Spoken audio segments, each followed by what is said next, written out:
পশ্চিমবঙ্গে কলকাতায় কি অঘটন ঘটিল, সেই ঘটনায় সারা বিশ্ব কাঁপিয়ে দিল।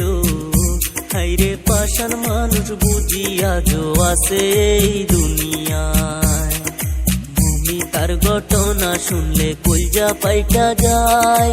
18 জন মানুষ মিলে একলা তারে দর্শন কইরা যায়। একলা ঘরে শিকার হয়ে কান্দে হায়রে হায়।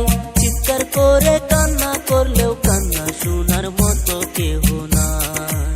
হাতে পায়ে দড়ি দিয়া শক্ত করে বেঁধে, হায়রে মানুষ পাষাণ তোমরা একই করিলে। পাগল হইয়া চিৎকার করে তবু রেহাই দিলা না তারে। ডক্টরেরই রিপোর্ট মতো জানা যে গেল, শরীরেতে 113 টাকা মুরের চিহ্ন। মানুষ রূপে কুত্তা হইয়া দেখাইল তাদের চিহ্ন। মায়ের বুকটা খালি কইরা নীলা যে কেরে, এখন মায়ের চোখের জলে সাগর যায় ভেসে। কেঁদে কেঁদে বলে মায়ে কি বুঝ করেছিল আমার মেয়ে। ডক্টরেরই রিপোর্ট মতে আরো জানা গেল, 150 গ্রাম বীর্য নাকি আরো উদ্ধার হইল।